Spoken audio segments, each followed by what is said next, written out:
चलिए मित्रों, एक कदम सफलता की ओर। अपना टॉपिक चल रहा था पशु परिचर का। 10-15-20 टॉपिक हो गए और अब तो इसकी परीक्षा की अवधि भी सरकार के द्वारा बढ़ा दी गई है, क्योंकि सी टेट आ रही है और यूनिवर्सिटी के एग्ज़ाम की वजह से सी टेट थोड़ी सी लेट कर दी। दोनों भी, सीनियर वाली भी है और बीए बेस वाली भी है, और बहुत सारी भर्तियाँ हैं। आप तैयारी करते रहें, जुटे रहें। आपके लिए एक एक अच्छा अवसर सरकार के द्वारा दिया जा रहा है। अपना जो टॉपिक है वह है आज का सींग रोधन।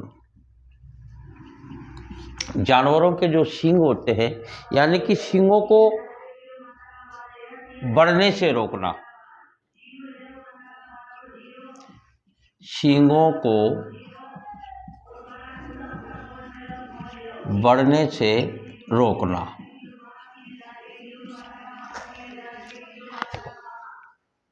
इसको अंग्रेजी में कहा जाता है डीबर्डिंग।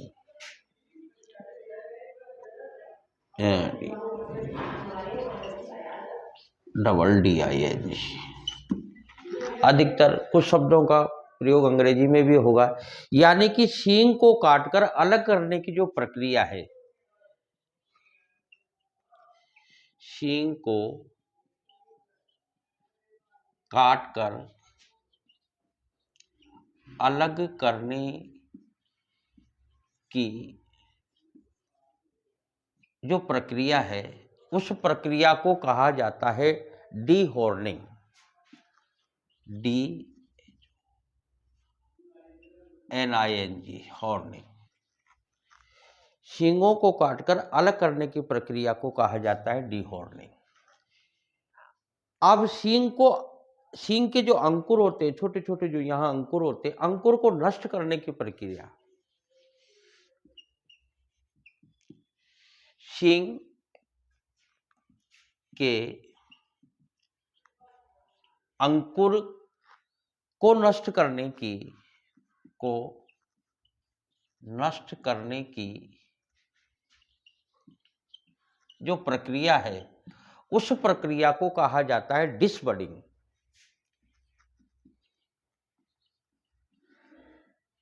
ये कुछ अंग्रेजी शब्द हैं जो आप याद रखना। पशु चिकित्सा सर्जन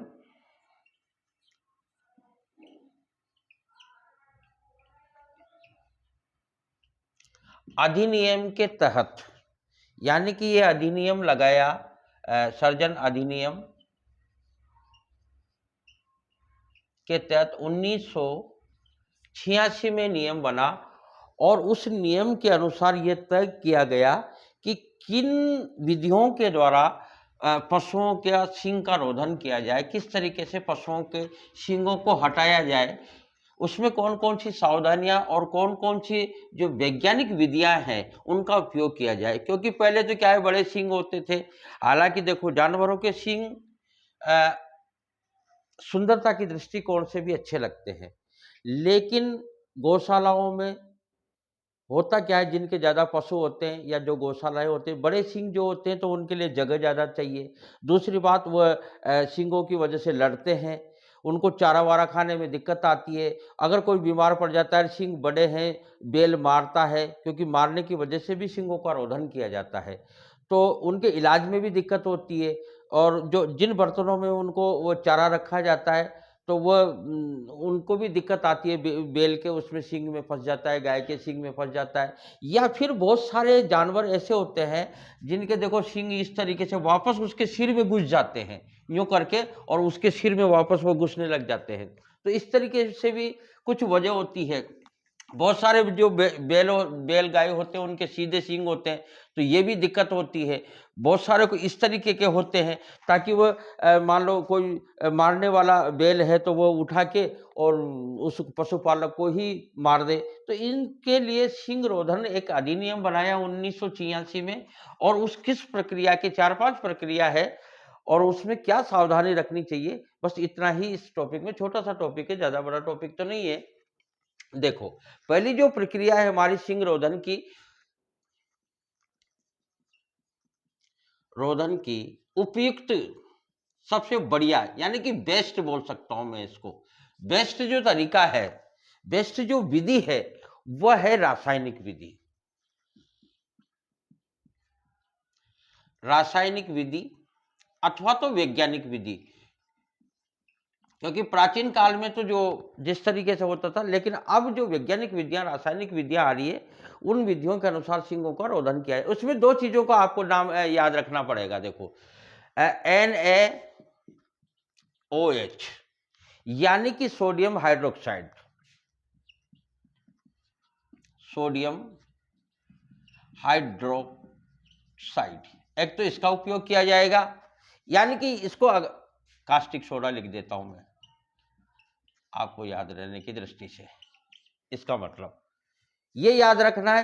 प्लस दूसरा है वो KOH यानी कि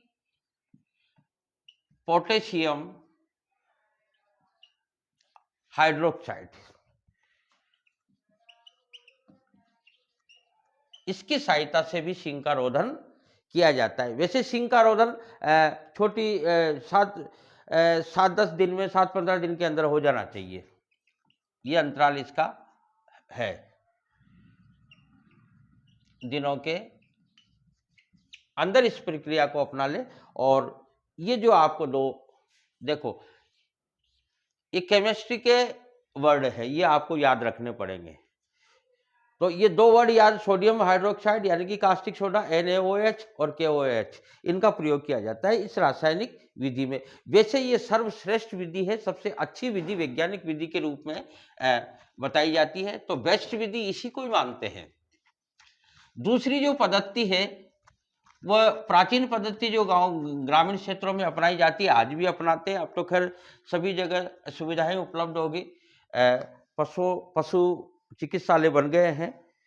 दूसरी जो विधि है वह है गर्म छड़ विधि, यानी कि किसी छड़ को गर्म करके और फिर उसको सींगों पे रख दिया जाता है। लेकिन ये प्राचीन विधि है और ये एक तरीके से असुरक्षित है।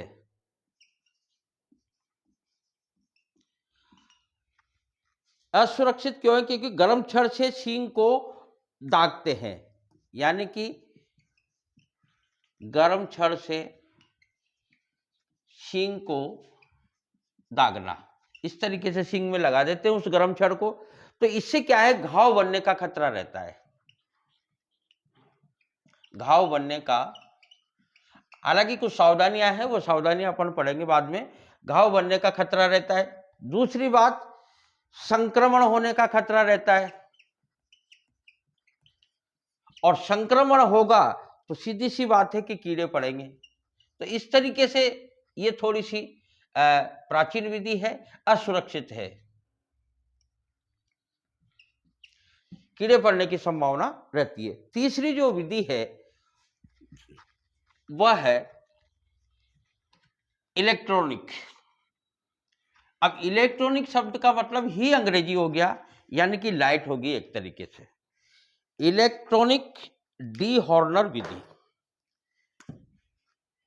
यह भी बड़ी महत्वपूर्ण है। इलेक्ट्रॉनिक डी हॉर्नर, हॉर्नर का मतलब तो विधि। इस विधि में क्या होता है, इलेक्ट्रॉनिक यानी कि लाइट, डी हॉर्नर एक यंत्र होता है।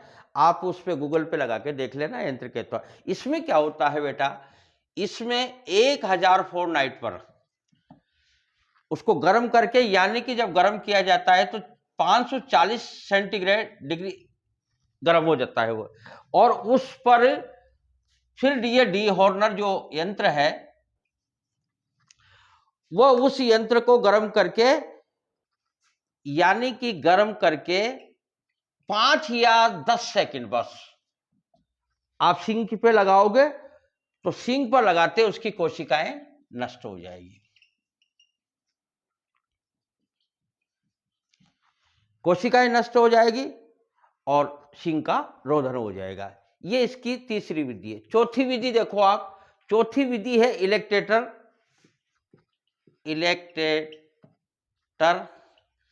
विधि। इसमें क्या होता है इलेक्ट्रेटर विधि में, ये इसको रबड़ बैंड विधि भी बोलते हैं। ये जितनी भी विधियां मैंने बताई है इससे पहले, ये बड़े जानवरों के लिए है, गाय और भैंस के लिए। ये जो विधि है इलेक्ट्रेटर विधि, ये छोटे जानवरों के लिए है, भेड़ और बकरी के लिए। रबड़ बैंड विधि ये अधिकतर गाय और बकरी में काम आती है। यानी कि जो छोटे छोटे सींग होते हैं 10 सेंटीमीटर जैसे, इतने छोटे छोटे सींग, हालांकि वो होते खतरनाक है क्योंकि वो मारते हैं तो बिल्कुल तीखे होते हैं। तो वो जो छोटे छोटे सींग होते हैं 10 सेंटीमीटर के छोटे सींगों के लिए, छोटे सींग व छोटे पशुओं के लिए। और इसका सींग रोधन का जो समय है, तो ये थोड़ा सा समय अंतराल थोड़ा सा ज़्यादा होता है। इसका समय 3 से 6 सप्ताह में, क्योंकि ये रबर बैंड जो विधि है इलेक्ट्रेट, उसको रबड़ बांध दिया जाता है और वो धीरे धीरे धीरे खिल जाता है। ये भेड़ और बकरी में काम लिया जाता है। अंतिम जो विधि है इसका आप रबर बैंड हिंदी में भी रख सकते हो याद, रबर बैंड विधि। तो इसमें 5-7 सप्ताह में, यानी कि वह ऑटोमेटिक ही है ना, जो वह खिल जाएंगे सींग, 3-6 सप्ताह में सींग खिल जाएंगे भेड़ बकरी के। अब आती है लास्ट विधि, आरी विधि। ये बड़े पशुओं के लिए होता है। कभी कभार क्या होता है, पशुपालक सींग का रोधन नहीं करता है और धीरे धीरे धीरे उसके सींग बड़े हो जाते हैं।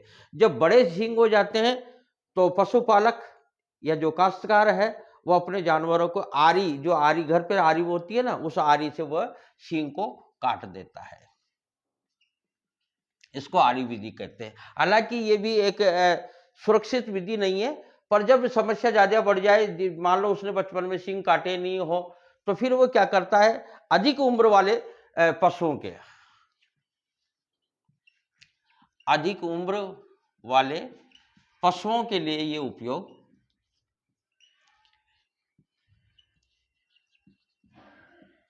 उपयोग किया जाता है, आरी विधि, और उसका सींग रोधन यानी कि काट दिया जाए। अब देखो इसमें कुछ सावधानियां हैं, मैंने कुछ तो ये आपको ये बताई कि जैसे सींग बड़े होंगे तो गौशालाओं में पशु पालक को दिक्कत आती है, इलाज में दिक्कत आती है और चारा चढ़ने में दिक्कत आती है। लेकिन सींग रोधन करते समय कुछ सावधानियां भी है। वो सावधानियां ये है, जैसे पशु को जब अपन ट्रेविस में बांधते हैं, रस्सी से बांधकर उसको गिराया जाता है, तो उसको ट्रेविस में ले, यानी कि जो डंडे होते हैं लोहे के पाइप, उसको ट्रेविस में लेके सावधानी पूर्वक उसके जो यहाँ सींग है उसके आसपास के बालों को बढ़िया काटा जाए रेजर से, और उसमें घाव बनते समय टिंचर बेंजोइन लगाई जाए घाव में, क्योंकि संक्रमण होने की संभावनाएं रहती है। एंटीसेप्टिक जो क्रीमें होती है वो क्रीम है, या फिर जैसे जानवर को दर्द होता है तो दर्द का इंजेक्शन लगवाओ आप, दर्द निवारक इंजेक्शन होते हैं। सींग के आसपास के बालों को बढ़िया साफ सफाई से काट ले, वैसलीन का लेप करके, और ताकि कोई भी रसायन, जानवर के जो कास्टिक सोडा है, तो वो रसायन आंखों में नहीं आ जाए, क्योंकि अगर वो रसायन आंखों में चला जाएगा जानवर के, किसी भी पशु के, तो उसकी आंखों की रोशनी खत्म होने की संभावनाएं रहती है, और यूं मान के चलिए कि आंखें बिल्कुल जा भी सकती है उसकी। तो ऐसी सावधानियां है, डस्टिंग पाउडर है या कोई स्प्रे छिड़क दो, इससे कहने का मतलब उसका संक्रमण का खतरा बच जाएगा और पशु का पशु रोधन ठीक तरीके से हो जाएगा।